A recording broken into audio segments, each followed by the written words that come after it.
selamat bertemu kembali anak-anak yang terkasih. Bagaimana kabar kalian hari ini? Semoga kalian semua dalam keadaan sehat tanpa kurang suatu apapun dan jangan pernah bosan untuk belajar secara mandiri. Anak-anak, dalam pembelajaran bahasa Indonesia hari ini kita akan belajar bagaimana menyusun laporan hasil observasi. Tujuan dari pembelajaran kita hari ini adalah supaya kalian nanti mampu membuat laporan hasil observasi, paham mengenai laporan hasil observasi, serta tahu struktur yang harus digunakan ketika membuat laporan hasil observasi. Anak-anak, di dalam buku e-book yang kemarin saya berikan kepada kalian, semoga hari ini sudah kalian unduh ya, sudah sempat dipelajari juga, bahkan harapan saya sih kalian sudah sempat membaca dan mempelajarinya sehingga apa yang akan saya sampaikan hari ini sudah tergambar di dalam benak kalian. Anak-anak, di dalam buku tersebut contoh teks laporan hasil observasi salah satunya adalah teks yang berjudul wayang.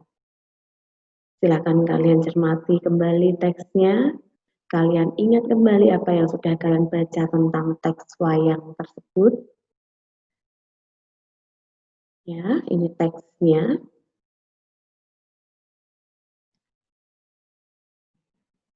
Nah, anak-anak, di situ juga kita dapat menarik sebuah simpulan bahwa laporan hasil observasi adalah berita atau informasi yang dibuat berdasarkan pengamatan. Sesuai dengan apa yang dikatakan oleh Kosasih, ya, seorang penulis buku, dalam bukunya di tahun 2014 pada halaman 43.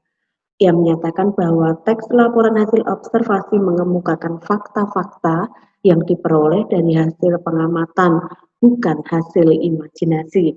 Imajinasi tentu saja kalian tahu ya, hayalan atau sebuah pendapat yang tidak didasarkan pada objek fakta yang sesungguhnya.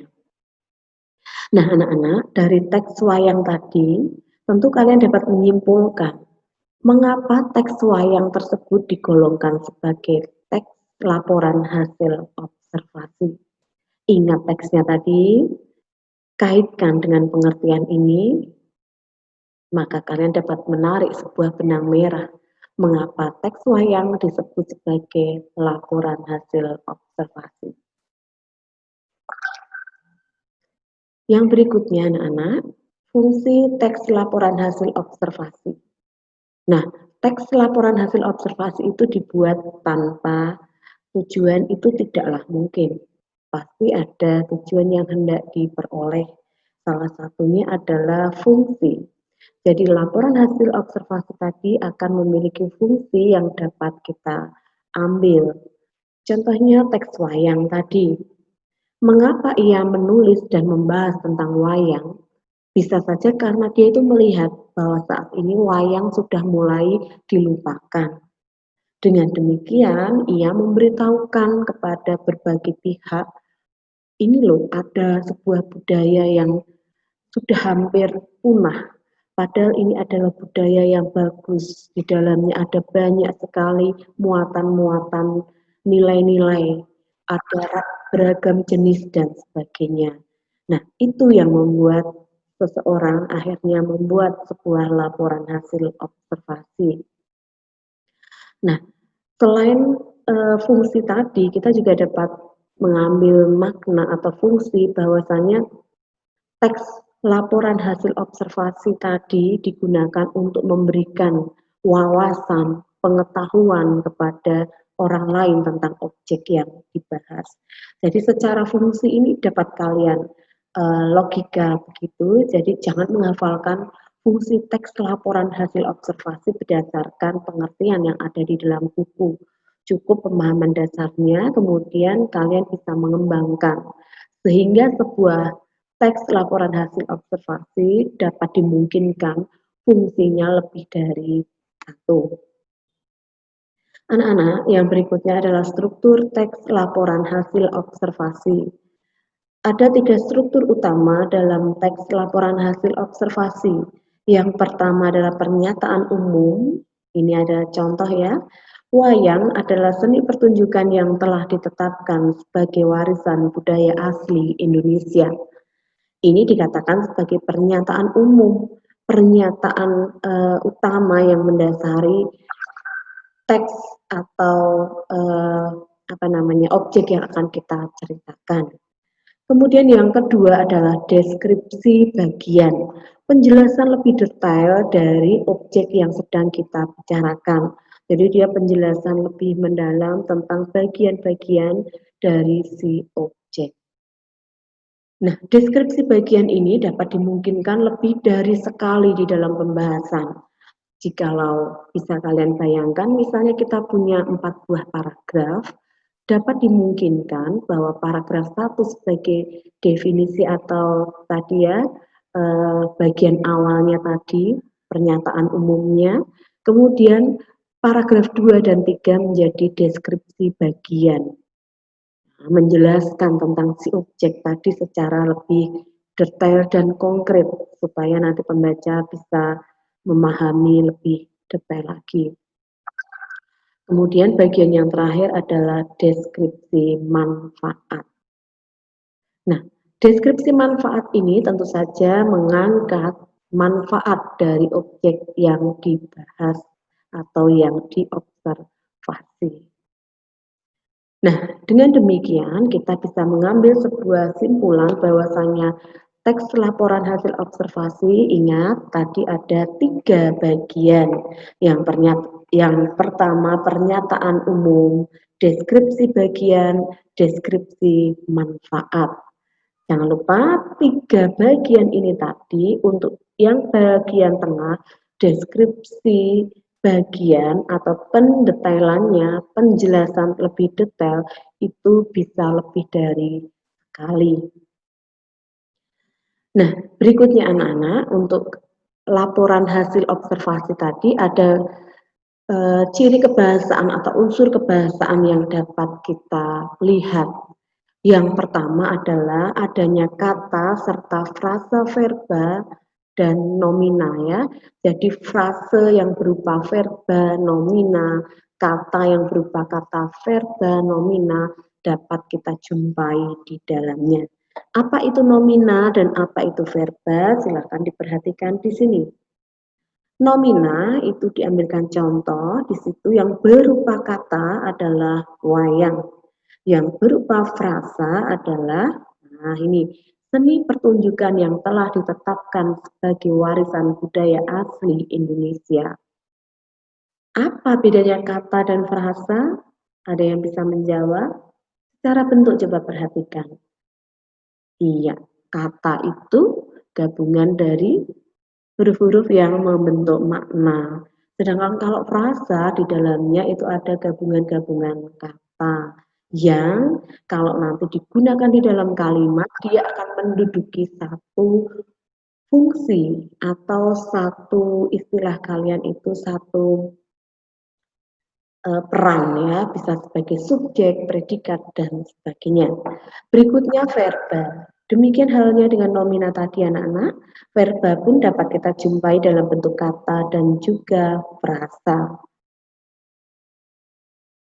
Nah, yang berikutnya kita akan menjumpai juga adanya bentuk afiksasi di dalam kalimat-kalimat atau kata-kata yang digunakan. Afiksasi itu berasal dari afik, afik itu imbuhan.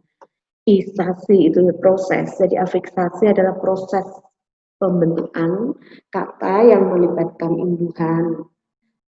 Kita bisa melihat untuk contoh yang pertama ada kata dasar sebut, kemudian menjadi kata disebut, maka jenisnya adalah verba.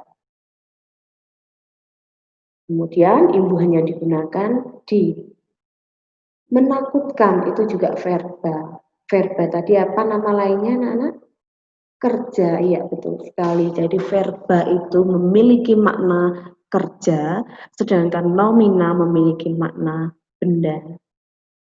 Yang berikutnya, unsur kebahasaan yang dapat kita jumpai adalah kalimat definisi dan kalimat deskripsi. Kalimat definisi itu adalah kalimat yang menggunakan verba definitif.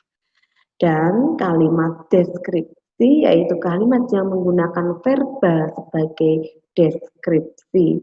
Jadi ada verba penanda ya. Penanda definisi itu misalnya adalah di contoh A dan B. Jadi dia menjelaskan tentang pernyataan umum dengan memberikan definisinya. Sedangkan untuk yang deskripsi itu ditandai dengan verba deskriptif, mendeskripsikan, terbuat. Terbuat itu berarti kan kita harus menjelaskan dari apa, seperti itu.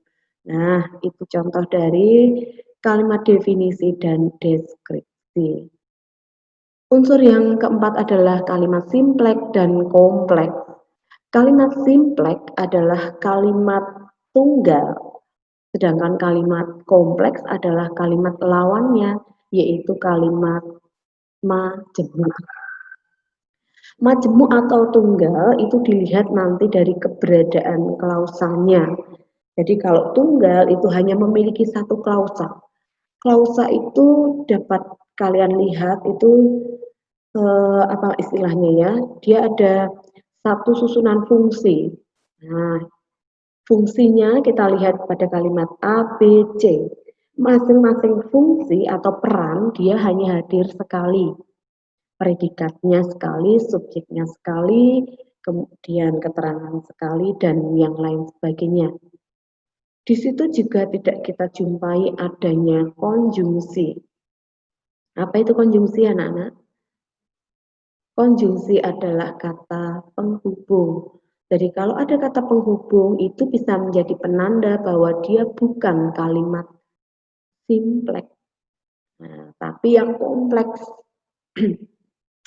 Gambarannya anak-anak, kalian ingat, kompleks perumahan pasti di dalamnya ada lebih dari satu rumah.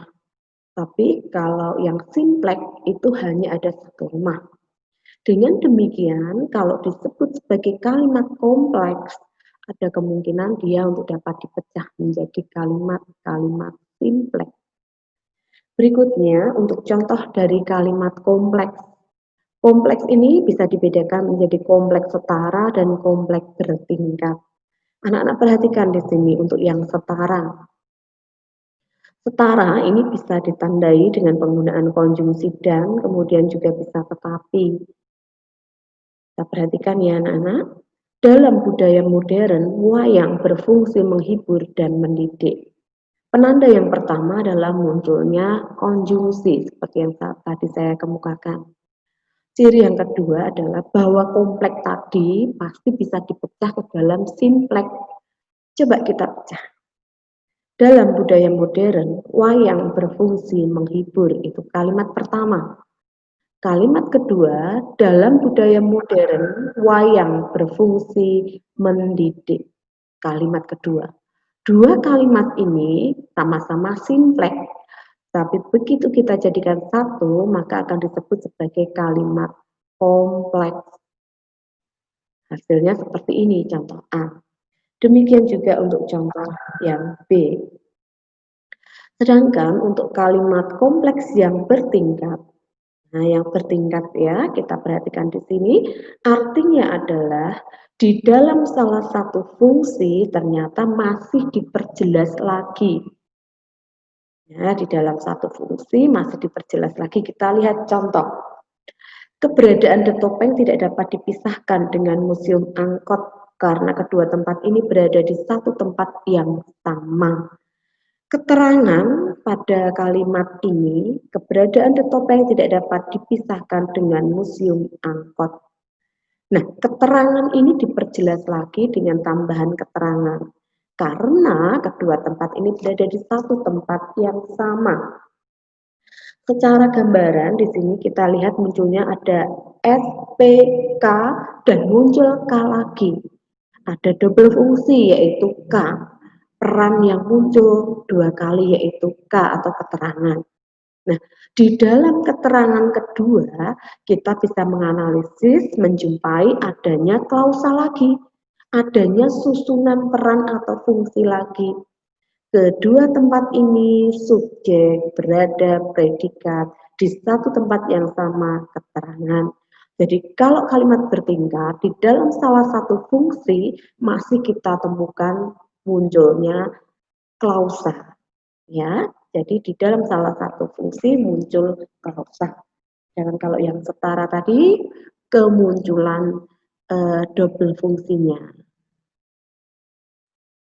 Kemudian yang dapat kita simpulkan dari apa yang kita pelajari tadi untuk struktur teks laporan hasil observasi berisi 3 bagian penting, yaitu pernyataan umum atau definisi umum, deskripsi bagian,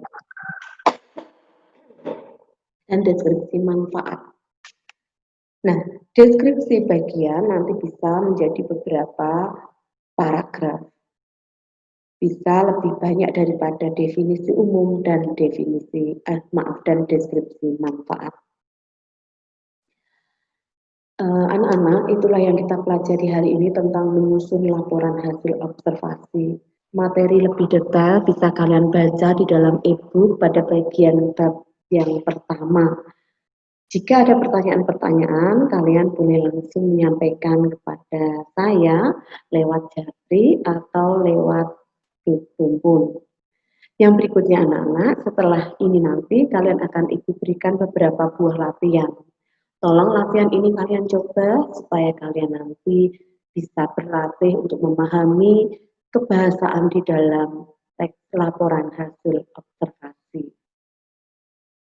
Sampai bertemu kembali di pertemuan yang berikutnya. Sampai jumpa.